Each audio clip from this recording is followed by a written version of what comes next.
This week on 5 Brilliant Things, we have the brilliant comedian / author Ian Moore. The show was amazing. We went to see the doctor, our local doctor. I kind of asked in my sort of halting French for vasectomy, and just the blood drained from his face. So never in 30 years of being a doctor has a man, a real man, asked me for this procedure. Right. I remember comparing when Margaret Cho came over. She's a very, very talented comic, but she died on her ass and then just got really angry, which just made the audience happy. You know, the job here is you're supposed to laugh at what I say. Do you know, I spent the 90s banging Tarantino. Don't you just stare at me like that. And you compare and you're going on afterwards. I once had a pint with Bob Hoskins.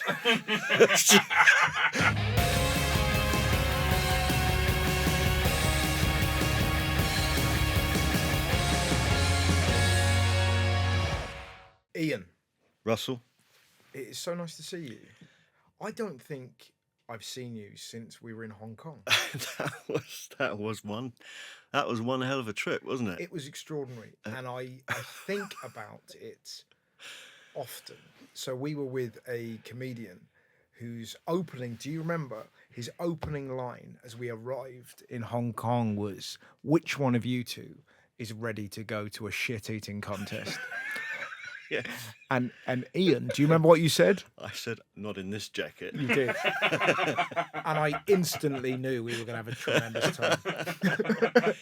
But it was the most perfect rebuttal, because you were wearing this beautiful kind of white resplendent jacket, and it was a tunic I used to wear on stage, like a navy tunic. Yeah, but we were all three of us just howling with laughter. We did a comedy club in a curry house. In Hong Kong, which was really great. Yeah, the gig's fine. The gigs were really fun, and then anything off stage was just such a mind fuck. It's because Jason would knock on my hotel room door at 2:00 in the morning and say, "Hey, do you want to meet my hooker?" And then you'd ring me up at 2:00 in the afternoon and say, "Do you want a game of chess?" Yeah. I didn't know which way to go. No, it was porn or porn. Yeah, exactly. Oh my God. And yet we haven't seen each other since. No, and so much has changed. That was 20 years ago. Surely. Yeah, I think that was 2005. Right. So that was the year I moved to France. Yeah. I think I'd already gone because I remember flying back from Hong Kong, and I was going to change planes in Heathrow. Yes. And I went to check in for my flight to Paris, and the woman behind the desk, she said, "No, you're a bit early." And I said, "Look, it's only 3 hours. I can just sit in the waiting room. Can you just let me through?" And she went, "No, you're a year early." I'd booked the wrong year for my flight to Paris. Yeah.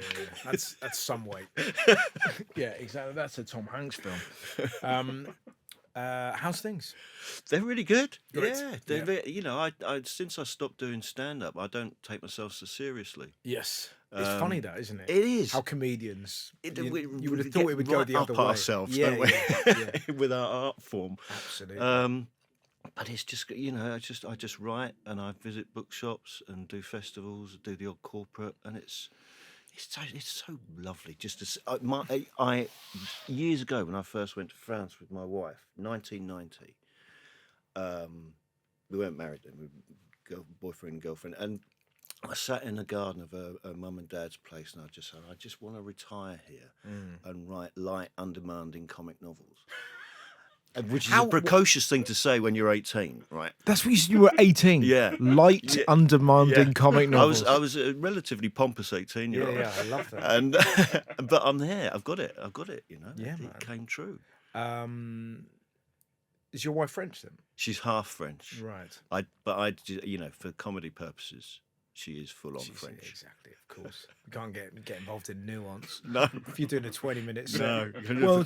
Well, her mum's from 8 minutes on just her background. yeah, exactly. Some detail. What is your first brilliant thing? My first brilliant thing is peacocking. Okay. And that is just a way of dressing. Yes. Just a way of standing out and feeling good about yourself. just means dressing up and standing tall, you know. Yeah. Literally peacocking. Yeah, I'm showing my feathers. Have you always had that? Yeah. Yeah, I've always dressed pretty well, except for when I was about 14 and I dyed my hair plum. Right. That was an aberration. But apart from that, I've generally always dressed well. But I went back to being a mod when my first son was born, because it was quite a culture shock. Just the whole parent thing straight away. It was more than I bargained for, and I needed rules for my life, basically. And I'm shallow enough to say that just doing the top button up on a Fred Perry was more than enough to deal with that. But it's that kind of thing. You know? So what is it? Does it give you a kind of like? Do you feel like a superhero wearing your outfit? There's an element of James Bond about it. Gotcha. You know, because for 20 odd years been travelling from France to the UK to work, and that's a lot of airports to stroll through. So in order to kind of mentally deal with that, you have to live a sort of game in your life. Right. And so imagining that I was some kind of assassin, which I would have loved to have been rather than a comedian, I think I'd have made a great assassin. I think you're right as well. Yeah. And so you just walk through an airport and just feel better, because if you go to an airport now, there's so much leisure wear on offer. You could power an airport just from static. Yes. And people just don't dress up.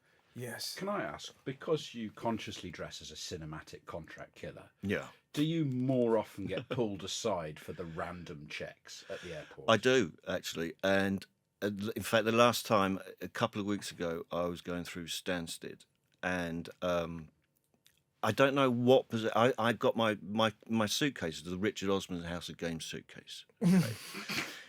Which is a bizarre, I just don't, it's very, and in fact, one bloke came up to me at the airport and he went, "Doesn't look anything like you, mate, looks more like Richard Osman." And I was in the hotel and I was packing to go to the airport next door, and I, for some reason, locked my case. I don't know why, and I didn't know the code. I didn't know the code to open it. I've never locked it before. And I went to the information desk and they said, "Oh, don't worry, if you haven't got anything in there, then you don't have to get your toiletries out or anything like that. It's fine." So I thought, well, that's all right. But it was pulled aside. Yeah. And they ripped it open with a pair of pliers. Oh. And I look a right knob now. I'm taking Richard Osman's House of Games suitcase and they're attacking it with these big fence cutters. Yeah. And all they found was apparently I had some sushi in there, and it had set the alarms off. Sushi sent the alarms off. Yeah. So they thought you were a Russian. Yeah. It's I kind of get that.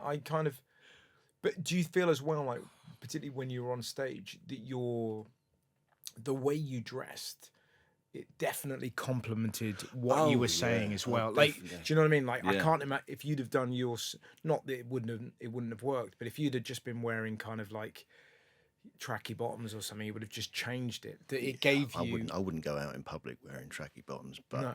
I know what you're saying. It gives you an authority for sure. Yeah, that's a good word. And obviously that helps if you're kind of dry. But also there's a contrast in, because a lot of my stand-up became about a bloke who just couldn't cope with the world. So there was that kind of contrast with the way I dressed, but also really not coping with the world at all well.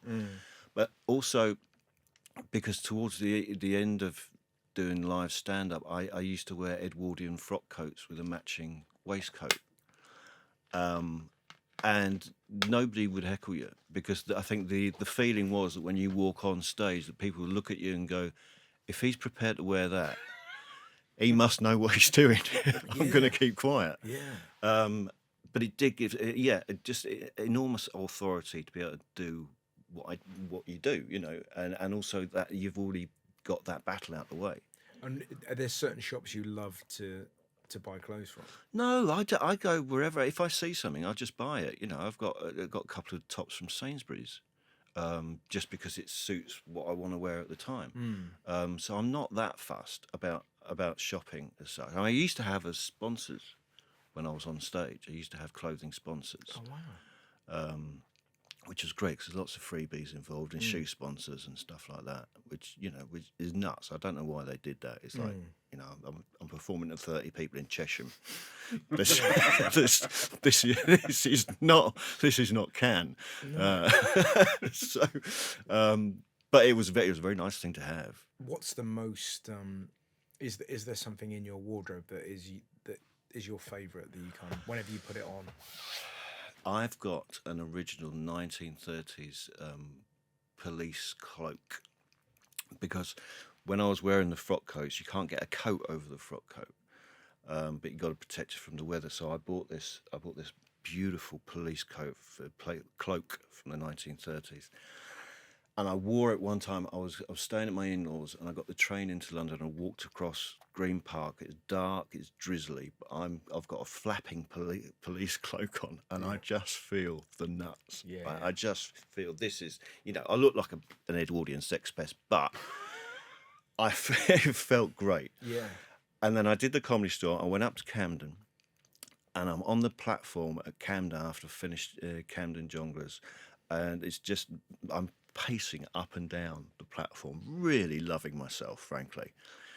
And there's this family, 2 adults and 2 little boys, and I walk past the family, and one of the little boys just goes, dun, dun, dun, dun, dun, dun, dun, dun, dun, and it's the Star Wars, it's the Darth Vader thing. And I thought, oh no, you've just killed this cloak. And I never wore it again. Yeah. Isn't it amazing that just the right heckle changes everything? Oh. And it's such a gentle, subtle killer of a heckle, just to hum There's that. no you're like, coming back. oh, And God. plus, also he was 7. Yeah. What am I supposed to But do it's the with fact that? that he's seconds earlier, you were literally gallivanting Yeah, up and down. that's a good word. And then all of a sudden, you've gone from that level of confidence where you're like, everyone here needs to see me, to, good God, what have I done with my life? What kind of choices have I made? And he'll have no idea of that. No, He- he he's- doesn't know that he crushed me. Yeah, man. Absolutely crushed me. It's funny. Have you bought certain clothes and then got them home and gone, I can't wear these? Because I've No. done that a lot. No, you've No. never. No, I've never done that. Well, there is one suit. I was doing a corporate, and my trousers split before the corporate, and I ran round to a mod shop called Sherry's on Carnaby Street, and just bought the first suit I could get because I was going on stage in about 15 minutes, and it was awful. It was shiny grey, and I wore it at another corporate, and a guy just came up to me after. He said, "Freddie Starr wants his suit back." Oh, no, there's that. It's another one gone, Yeah, isn't it? yeah. So I've Yeah, never man. worn that either. What was the mod thing? How comes it clicked for you? I think it was about rules. I like the style, but I kind of like the philosophy of attention to detail and doing the best you can. It's difficult to explain these days because, a man in my 50s trying to associate myself with a youth culture. But I think what it was for me, like the rules that I got this theory of mod and this kind of definition of mod, which is basically, I'm not going to judge you. I don't care if you're black, white, Muslim, trans, whatever. I'm not going to judge you on those things. But if you're wearing a leather jacket with the sleeves rolled up, we're not going to be friends. That kind of thing. And it is, to a certain extent, very shallow, but it is also a kind of code for living, and I've never really compromised on that, even living in rural France now, I mean, the locals call me Monsieur So British because, I'm in the boulangerie queue in the morning in my Edwardian frock coat. Yeah. For no reason other than I can. And have your kids followed you down this sort of sartorial path? Or My eldest son, Sam, he's the spitting image of George Harrison. So he dresses very sort of flamboyantly late 60s Beatle period. oh, great, But the other two are more sporty. right. So it's a lot of leisure wear, which, we fall out with a That lot. must, crikey, that must kill you. Well, I refuse to let them in the car, because simply there are rules to life, and that is, unless you're going to watch a football match or play a football match, you don't wear a football shirt. Yes. Well, I'm straight into it. I suddenly feel bad for the way I'm dressed. Do you judge others who are dressed? Oh yeah, Yeah. of course I do. Of course. It's just one of my How main would you- hobbies. But how would you like to see me dressed then? Because I would feel. See, the thing is, if I dressed like you did on stage, it would feel like it would somehow feel too much. Yeah, Do you know what I mean? I think you've got to dress how you are. I remember when It's so funny how it suits certain. So, It- for example, if totally. you saw Kevin Bridges wearing, just tracky, but it wouldn't quite work. But him in No. a suit, you're like, Yeah. bang! It kind of Well, I remember when Phil Nicol was at Off the Curb and they tried to put him in a suit. Right. And, you can't put Phil Nicol in a suit. I Yeah. mean, he spends half his time naked on stage Yeah, anyway. exactly, It would yeah. be clumsy. yes, But no, you've got to dress for how it suits you. And I don't really judge people on what they wear. What I really like to see is an individual style, because everything's so homogenized. Like I said about walking through an airport and everybody's got tracky bottoms on and slides and Yeah. and it's just everybody looks the same. yeah, I hear that. Like when you see someone who's stamping their feet to a different beat, you're like, oh, that's all right. Yeah, absolutely. Yeah, particularly if you're lucky enough to be in like a business class lounge or something like that, and you see someone dressed as a cowboy Yes. slash arm stealer, you're like, The village excellent. people Yeah, come yeah. walking Where through. you kind of go, you don't belong here, and I'm here for that. Yeah, it's great. Which comedians do you love the way they dress, whether it's high or low? I don't really know. I don't know because it's a very difficult. I mean, I just like people to. Eddie Murphy. but I'm sort of thinking about like that red leather suit is one of your classic. It is, and it's iconic as well, isn't it? But I mean, if you imagine sweating in that, for You an can't hour do and a that. half. Yeah. I mean, that's You it. If can't you get put it that in the off, can context you? of like Camden Jongleurs, and you're backstage squeaking. Everyone's, what the fuck are you wearing? I've got to be really careful with things like that because you just never get it off easily, would you? Yeah, no. I bought a wetsuit. Right, I've got a wetsuit. You really are taking the Bond thing to extremes, isn't it? Yeah. Yeah, I just go in the Loire Valley and just sink rowing boats. But I bought a wetsuit to try and use the pool more often during the winter and autumn months. And my wife and kids were away, and the first time I used the wetsuit, I couldn't get it off. Right. So I am lying on the floor with this half wetsuit off, and I genuinely thought I might be here for another week, and they'll come back and find me. Yeah. And the dogs are just looking at me going, what is wrong with you? What is your next brilliant thing? My next brilliant thing is just a plain cheese sandwich. Okay. It's just pure. It's food in its purest form. I think it comes from my kind of northern upbringing, because I remember we went into a pub with my granddad once, and there was some kind of menu, like a chalkboard menu, and he just read it and he went, "No, food mucked about with," and we walked out.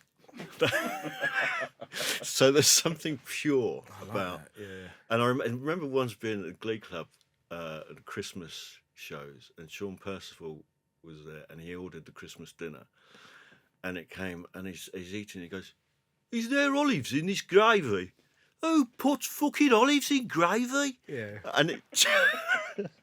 So I just like the idea of food in its purest form. Yeah. Because obviously I live in France, so the food is always quite rich.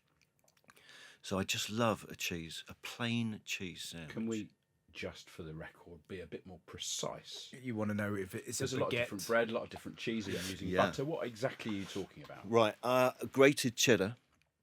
Now, I'll be honest. I didn't think it was going to be grated. Did you? No, of course not. Yeah. Really? Why? Do I it's look been like mucked about with. a No. knife? That feels like it's been mucked about with. You flash bastard. I'm trying to, give it funny. some chefy Yeah, twists. exactly. But I thought it was just going to be like I saw a baguette, bit of butter, and a bit of cheddar in the middle. No, it's sliced bread as well. It's got to be okay. kind of almost cheap sliced bread. Oh yeah. I wouldn't eat this when French people are around. Oh, I see. So this is just Rage your. bait. Oh, it would. I'd So be this exiled. is respite from the Yeah. sort of Paris. It's a kind of detox. Gotcha. for me. And I specifically, I like to eat a cheese sandwich in bed as well. Right. Yeah. And because I've been on a diet for the last couple of months, and then I broke the diet just before I came over to the UK with an enormous cheese sandwich, and this was a baguette, and it wasn't grated cheddar. It was just like proper ploughman's doorstop stuff. Yeah. And I ate it, and I had to have a lie down for 2 hours because it was way more than I was used to all of a sudden. That is aging. Yes. And not something that you would. I mean, that didn't happen at Bond. No, it didn't. Do you know what I mean? It's like M needs you to nip over to sort out the Russians. Give me 5 minutes. That's a good point. I had though. it with a nice Bordeaux. Are you having to smuggle cheddar back over the border? No, Dressed because as a killer? they have they do have cheddar in France, but it's very meek. You know, it's very generic. So I do occasionally sneak over the strong, you know, Pilgrim's Choice stuff. Yeah. You know, obviously you're not allowed. But I mean, I've been doing that for the whole time we lived there. I used to do a crisp run every 6 months with a car. Yeah. And just fill the entire car up with Watsits and salt and vinegar. God, it's so beautifully English, isn't it? It is. Just the idea of just like I picture like a Volvo just stuffed full of Cheetos. It was a 7-seater Citroen C5. You get a lot of crisps in a 7-seater You live in the Citroen home C5. of haute cuisine. No, It's funny though, and I isn't don't it? feel proud of that. No. But you know, there was kind of you had little pieces. I love living in France. I love where we live in France. But occasionally, you just need a bit of real shit, a bit of English shit. And what was it like? I'm curious about the bed as well. That just the idea of just being in bed eating a cheese sandwich. Is that just respite? I think partly from being on the road for so long that was my kind of. That was usually my post-gig routine that I would, you know, I would be in because I couldn't go home obviously straight after a gig. I did try on a few occasions getting the overnight bus from Victoria coach station to Paris, but it just brutal. Yeah. And it was a dreadful idea. I did it a few times, and I found a way to do it that I could sort of mentally do it by just sitting at the back. And dressed as I would be on stage, so looking slightly intimidating, and then just getting off my nuts on Marks and Spencer's pina coladas for the next 12 hours of journey. Yes. It was the only way I could cope with it. Yeah. It's not quite Rosa Parks, is it? It's not. It's not. I'll give you that. She wasn't big on pina coladas. Sit down, love. That is. I'm just thinking that. So that because we were talking before the interview started of like. So when you moved to France, you had 15 years of presumably Thursday to Sunday. Yeah. Well, presumably Thursday to Monday because you have to fly back on the Monday. I'd generally go home on the Sunday. So you'd leave Thursday morning, go home, get home Sunday evening. Yeah. And then 15 years of that's the way I earn my money, and then I come back to my. And always being frightened of not being able to earn the money as well, because and also for all that time I was worried that if whatever the work dried up, what else could I do? Because I was in a foreign country and not fluent French at that point.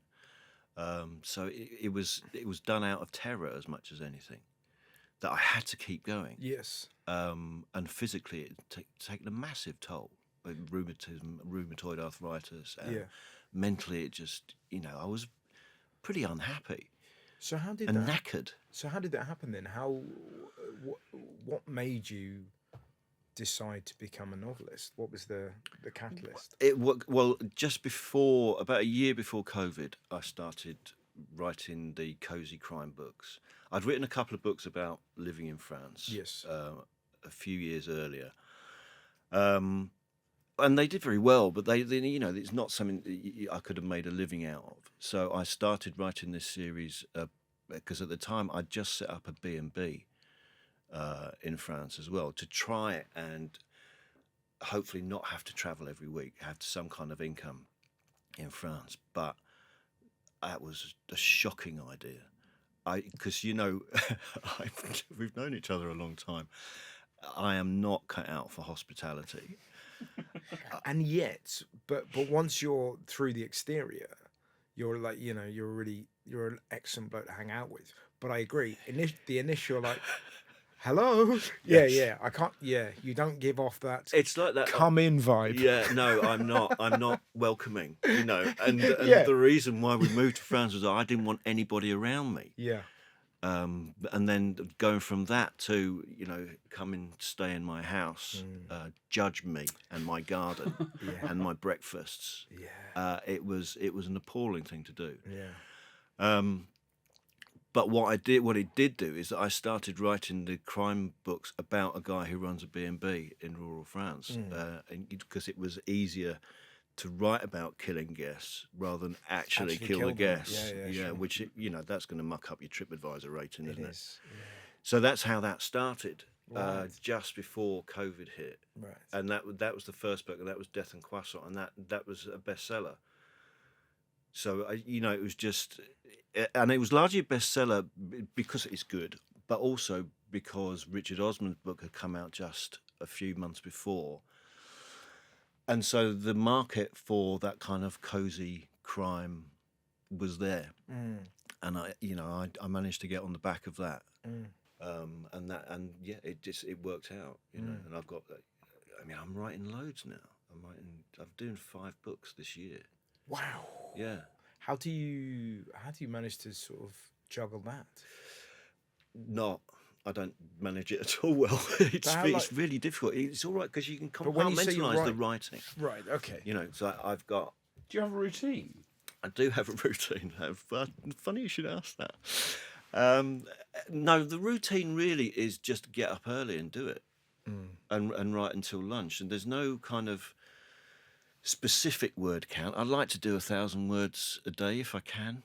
But sometimes 1,000 words a day can take an hour and a half, and sometimes it can take 8 hours. It just depends how you're going, And it also depends what kind of book I'm doing. With the cosy crimes, they tend to flow very easily. But the more serious, the darker ones, the Jules Lombard books, they're more procedural, so there's a lot more research involved, and you have to get it right, obviously. And then I've written a third one of the memoirs that I'm editing now that's going to come out next year, called Bonjour Bedlam. There's a guy called Denzel Merrick, who is an author who wrote some crime books, and he sadly died last year, and I've been asked to take over his series of books as well. Wow. What's that like? Because I've made my way through, bizarrely, I really got into James Bond after my son was born, and I've read everything. I've read all the Flemings, all the John Gardners. I've read, every version of that. What's that like, taking on someone else's world? It was I've done one of them so far, and he'd done 20,000 words. Whilst you're finishing it. Yeah, I took it up to 80,000, and it wasn't too difficult to get into the voice of the characters. But what I found more tricky was to try and respect everything he'd already put in, which meant that I had to, most authors will tell you that once you get to 20,000 words, the chances of those 20,000 words being in the final book, whereas I kind of had to do that. So I had to make up this plot that he'd left no notes for at all. So it was kind of bizarre, but also it's a real honour as well. Incredible. But such an obligation to get it right. Well, that's the thing. And I did say that to his editor, that it's a no-win gig really, because if his readers like the book, then that's because Denzel did it, and if they don't like it, it's because I did it. So there is, because I'd never really written for anybody else, like stand-up or anything like that. Oh, that's interesting. I never, I wrote for one bloke who was a Belgian act.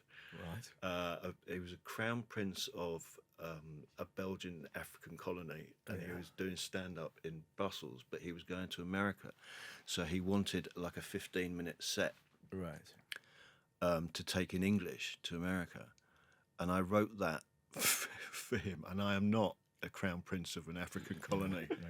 So that was slightly more difficult getting into his shoes rather than Denzel's crime books. Yeah. What is your next brilliant thing?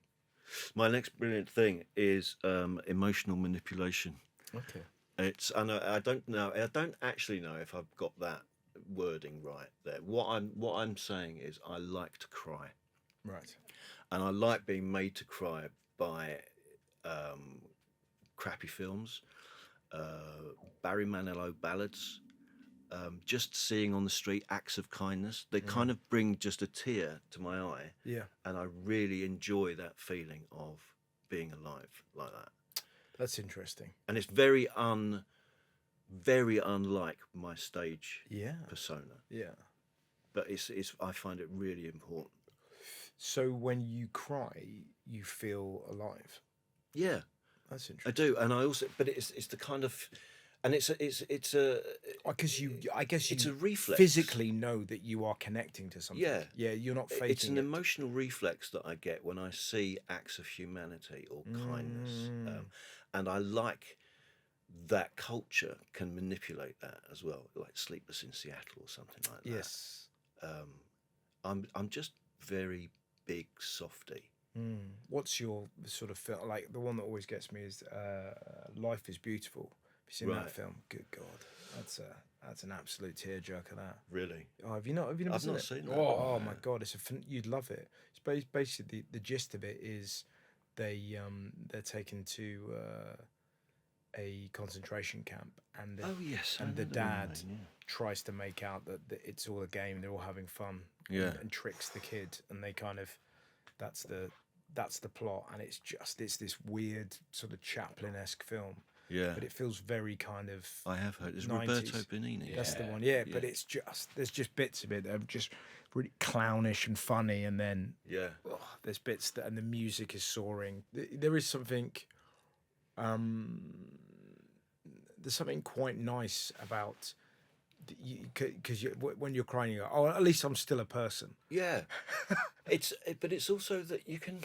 I think as a stand-up and as a writer, you can almost disassociate yourself from everything because you're kind of analysing what you see in front of you all the time, from a kind of professional point of view. So when you just see, I don't know, it can be something as trivial as.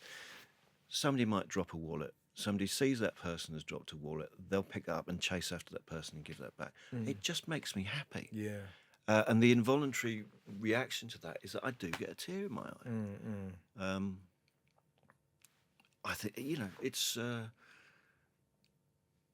I wasn't always like that either, and I think as a stand-up I wasn't like that. But I think since I've stopped, I've kind of reconnected with the world. I mean, I made the joke when I came in earlier. I said, I don't take myself so seriously now. I'm not a stand-up, and there is an element of that I kind of living again and not using everything I see as some kind of fodder. That's interesting. You felt confined a bit? I think I did. Yeah. I think I did.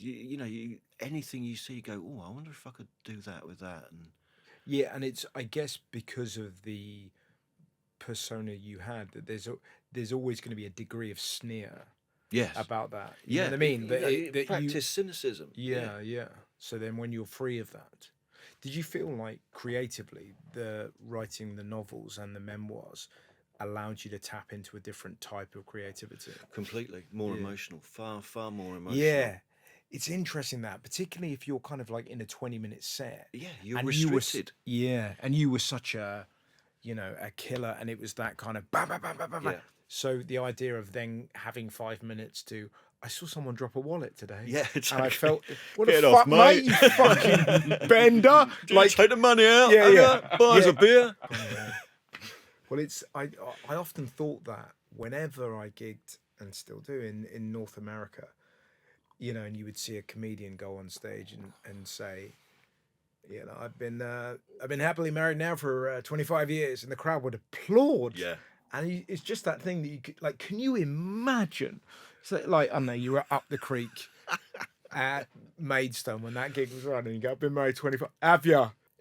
It's always interesting watching North Americans come over and do the Comedy Store for the first time and not have the vibe right. I remember comparing when Margaret Cho Yes. came over. She's a very, very talented comic. Yeah. But she died on her ass and then just got really angry, which just made the audience happy. Yes. Because she was clearly losing it. Yeah. The job here is you're supposed to laugh at what I say. Do you know, I spent the 90s banging Tarantino. Don't you just stare at me like that. Yeah. Wow, all right. Yeah. And you compare and you're going on afterwards. yeah. I once had a pint with Bob Hoskins. But that's it. But yeah, it's of course, but it's so fascinating, though, isn't it? But it, like you say, because we don't just experience punchlines; we do experience majesty and sadness and all these things.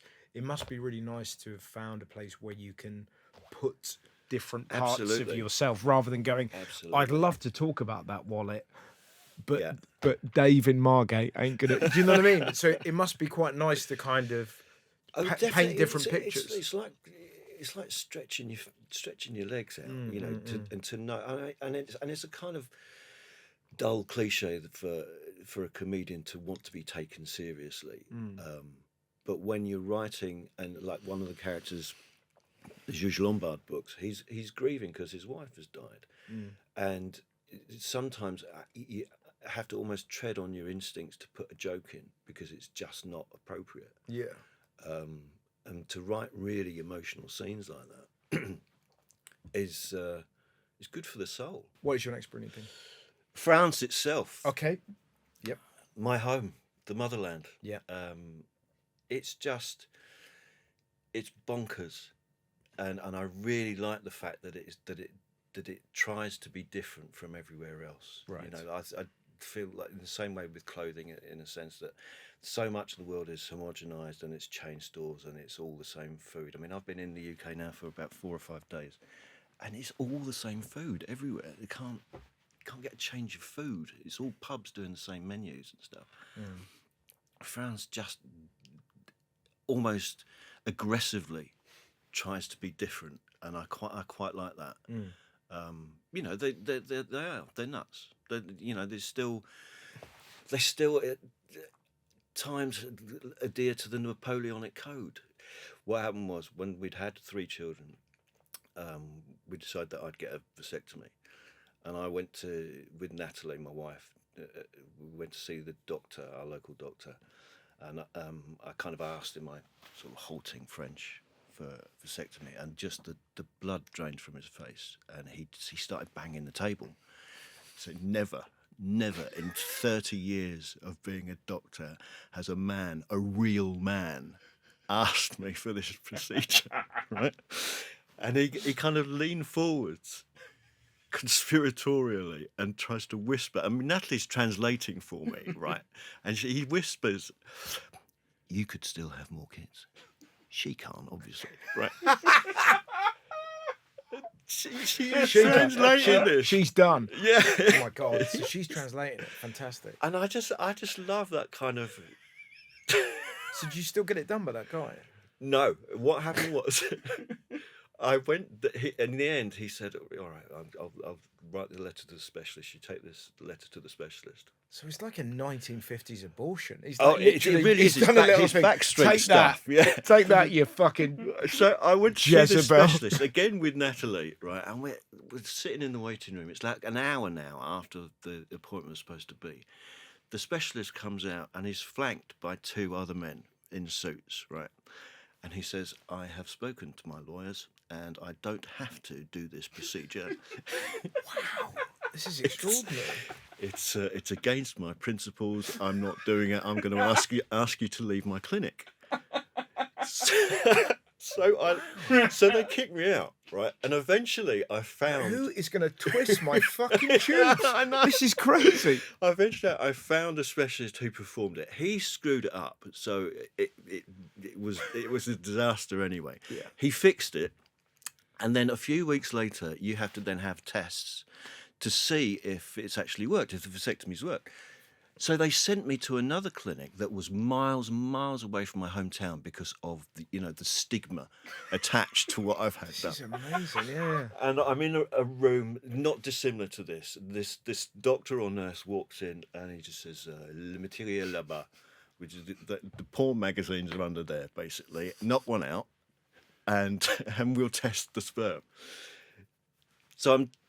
That's done. I finish. I go to wash my hands in this tiny sink, but it's a tiny sink that has a big tap. So I turn the tap on and it splashes everywhere. So now I look like I've just gushed. Yeah. And I had to leave out the side door, and the receptionist is just looking at me going, "You are disgusting." And I really I'd kind of, it's funny. That kind of world is really, really funny. It's really nice, that feeling as well, though, when you find yourself alien to a culture that you adore, and it constantly surprises you, and you find it funny. Yeah. So do you know what I mean? So rather than getting upset by that, you're just like, this is hilarious. It is. It's like when I had to, it took me 2 years to get French nationality, which I needed because to be in the system after Brexit and all of that business. Yeah. And I was, there was one time I was sitting in the front room with my eldest son and his mate, and these 2 armed police just walked in the front room and started asking me questions about who I am, why I'm applying for that. They're standing there with machine guns. Right? And people didn't really understand what I did for a living at that point in local France. So I kind of got this, who is your dad? What does he do for a living? We know he disappears every weekend. Yeah. So what, is he really an assassin? That kind of stuff. And then I was put in a police cell and interviewed, again about the nationality. And the policewoman says to me, she says, "Right, that's all good. I'll recommend you for French nationality." And she said, "But you won't get it." I mean, what do you mean? You've just said you're going to... Yeah, she said, "This is France. Nobody gets anything the first time they apply for it." It's crazy. Again, yeah. And you're caught up in this kind of Larry David experience, just going, this is so brilliant. Is this a rural France thing? Like, if you went to Paris, you're not getting quite the same experience? Yeah. I mean, it very much so, because, Parisians don't consider themselves French, and most of the French don't consider the Parisians French.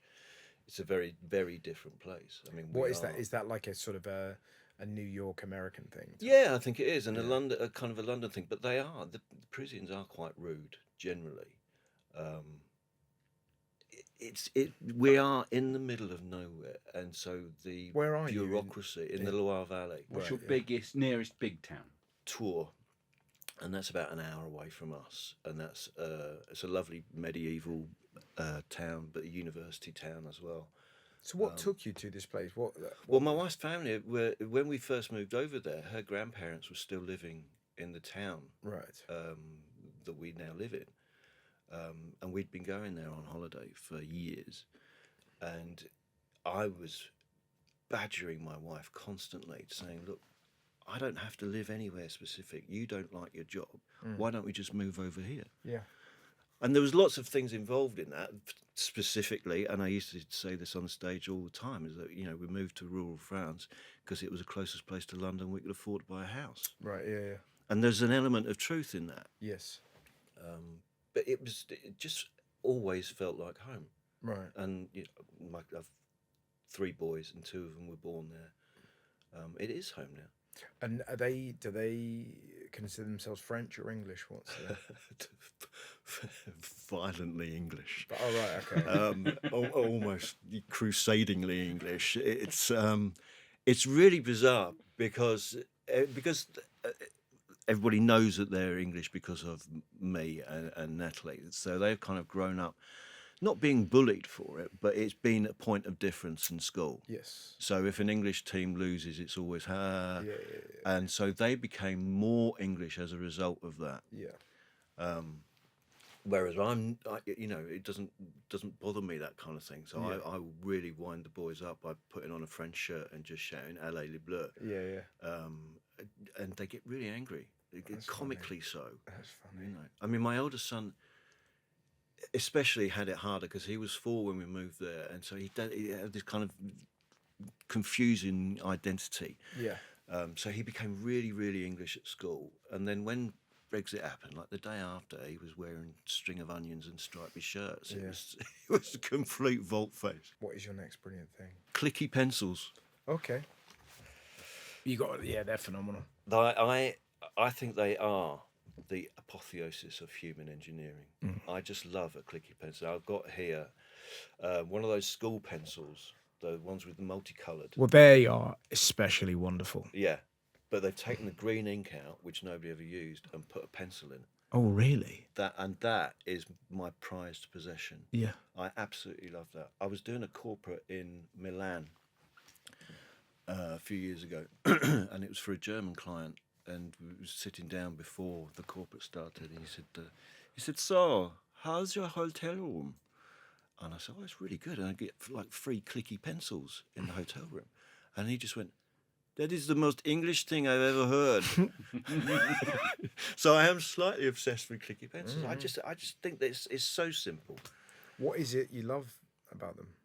Their convenience, and that you can't ruin it. You can't go, right, we've moved on from clicky pencils. Like, I really loved the iPod. I thought that was an amazing piece of kit. And so they discontinue it because they want to make more money out of you.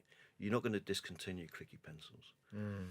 In a moment of synergy for the podcast, the clicky pencil was invented in 1791 by a French artist. Oh, there you go. Allez les bleus. Jacques Conté, and then in 1822 an English person improved on it. By putting lead in.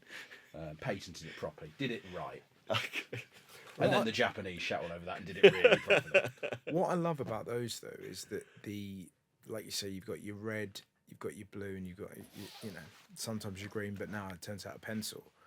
Particularly if you're kind of writing, if you're writing stand up, and you've got an idea that links, it's like click click and red, and then that bit can go here and that, and then you're back to your kind of. And also when you're editing books as well. Yeah, I bet it's amazing for that. It's genuinely it's my favourite piece of kit, because I just think that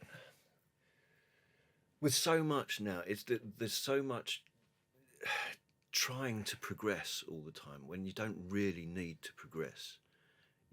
Like hand dryers, like toilet hand dryers in public toilets, they don't need to be as powerful as they are.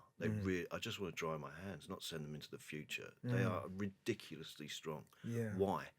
Because somebody's gone, well, let's put a Rolls-Royce engine in. Yes. Yeah, it is funny when you put it like that. Yeah. It doesn't need to be that strong. Yes. Yeah, it's true. It's like no one was really upset that their hands weren't perfectly dried. Yeah. No, and the funny thing is, he's a multi-millionaire. Most men don't even use them. No, absolutely. Like they're in every toilet, and yet you kind of go, well, I see that, but I've got trousers and I've got it back of my hand, so I can just. It's really funny. I only use this hand. Yeah. I'm just going to wash this one. Yeah.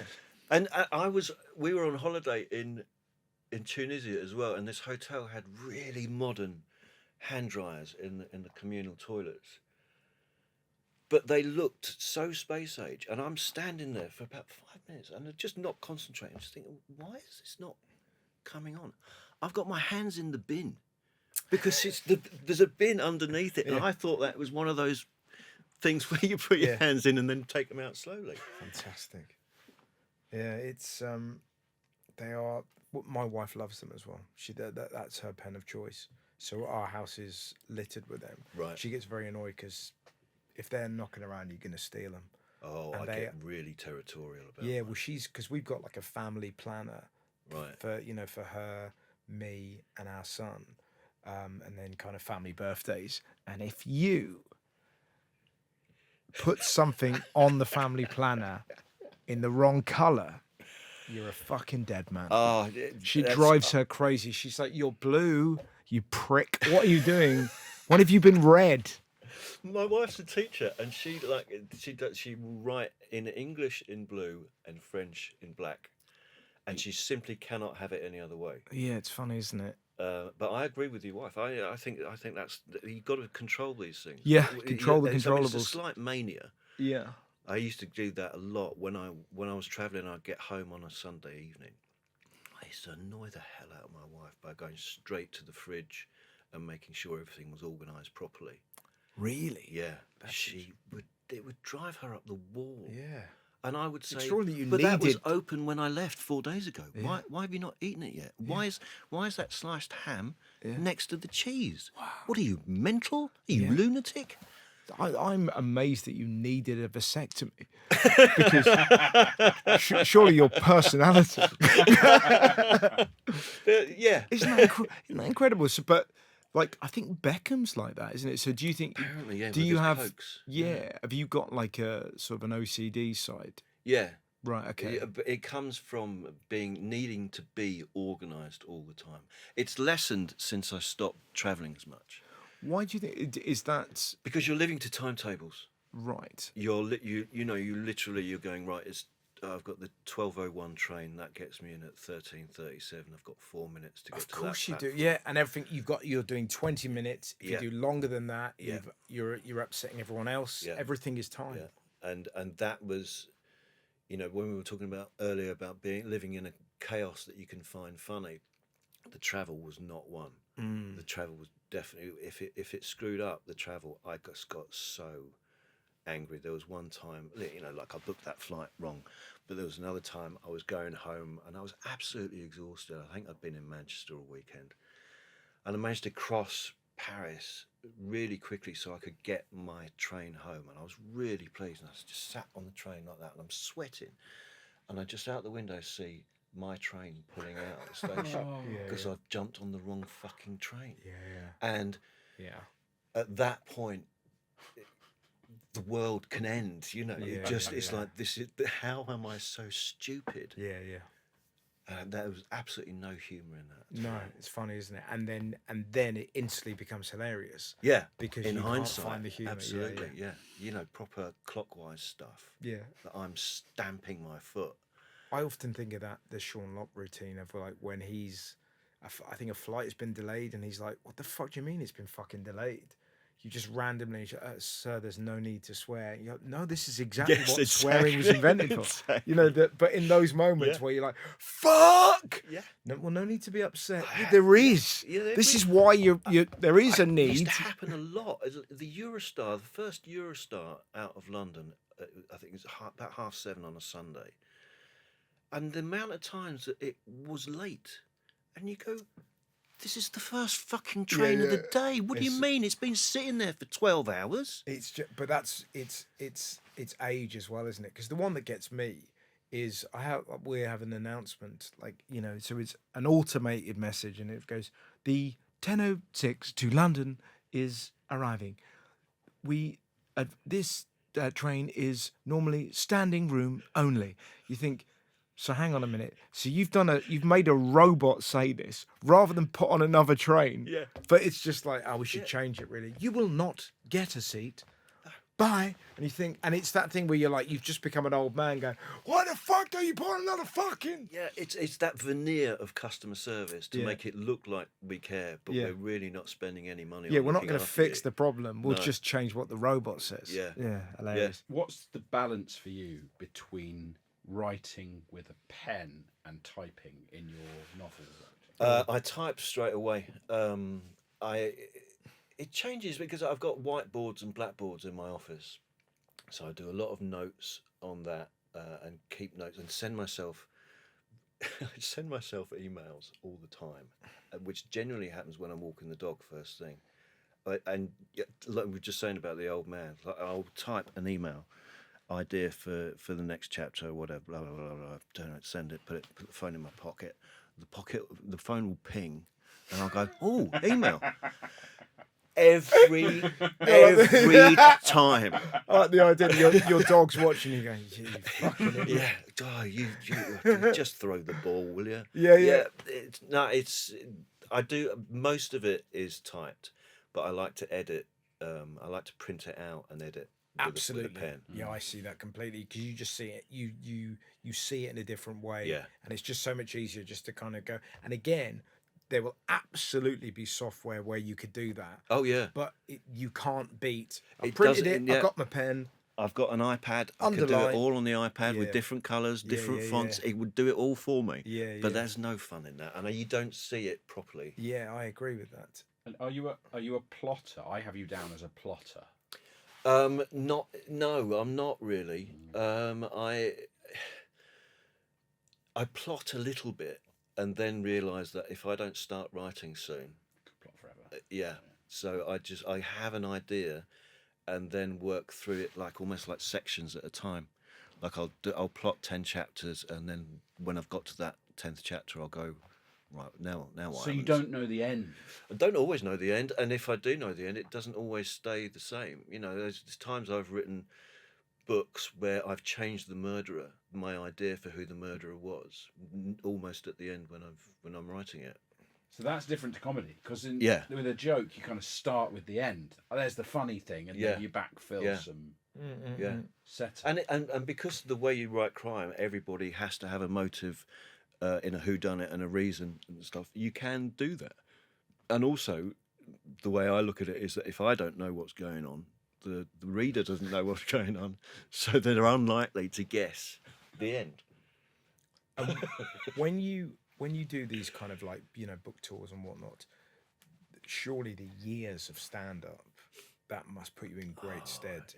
But you must be fantastic at those, Yeah. because you know exactly what you're doing, and if something happens, you're in the room, you're fine. Yeah. Yeah, I bet. And that's what makes them so fun to do, I because bet, yeah. audiences don't expect you to have those skills. Yeah, right. Because a lot of authors aren't used to any kind of public speaking. Where I've written a book show that is a 45-minute show with stand up and reading and then Q&A at the end of it, Yeah, and people are blown away by it. of course. Because in that context, it must just be red hot. Where you're Oh, like, yeah. I really want to hear the book. Oh my god, and the personality behind Yeah, it, fantastic. It works especially well with the cozy ones because there's a lot of humour in those, so they can see where the humour comes from, and it makes them more popular. And where do they sell? Like, so as in when you do those book tours, do you do them like? Is it mostly in England, or do you travel around? Do you do Mostly France? in England. I was in Gibraltar last year. Oh yeah. For the Gibraltar Literary Festival. I've done what they call a Salon de Polar, a whodunit festival in France. When Death and Croissants came out first in France, which I knew they'd sold the rights, but I didn't hear anything else after that. And then I got an email from Amazon, French Amazon, saying there's a book coming out in a couple of months you might be interested in. It was my yours? bloody book. Oh wow. And they changed the title. I mean, half the title's in French, but the French had changed the title. That's what I mean about them being bonkers. So they changed it from It's Death called and Death and Croissants, Croissants. Bloody hell, and they yeah. changed it to Un crime à donner la chair de poule, which is a crime that gives you goosebumps. There's no poetry in that. But how were they allowed to do that? I don't even? know. They didn't talk to me. Isn't that was mad? the thing. But it's the idea that some person is just kind of going. That it's their job to rename novels. Absolutely. That's so funny to me, though. But you can slave over this, and then someone just goes, "No, it's called this." Yeah. No, we like it, but we're going to change it all. And I did this whodunit festival, and they asked me to do a lecture in French about what cosy crime is. And as usual, when I'm performing to French people, I started off by saying, "Look, you can have the words or the accent, but you're not going to get both at the same time." Okay, I speak Frockney, right? And I said, right, so the cozy crime genre is it's kind of bloodless in that the crimes take place off screen. There's no forensic detail. They're largely amateur detectives, sometimes a rural setting. And the French are just looking at me going, yeah. And I said, oh, there's no sex in it either. And then they just went, so it's really English. so it actually intrigued them. Yeah, right. That's so funny. How can you possibly? How does this exist? It is why we changed your title, you silly man. So remind me of what it went from Death and Croissants to, Un crime à donner la chair de poule. which means Literally a crime that gives you chicken skin. brilliant. Well, I understand it. I get it. Why would you not want to live in a place that just does that? It's great. They make their own rules. I enjoyed that. It's lovely to see you again, mate. Thanks, Russell. Yeah, I enjoyed that a lot. Congratulations on all your success. Thanks so much for coming on the show. The wonderful Ian Moore. Thank you.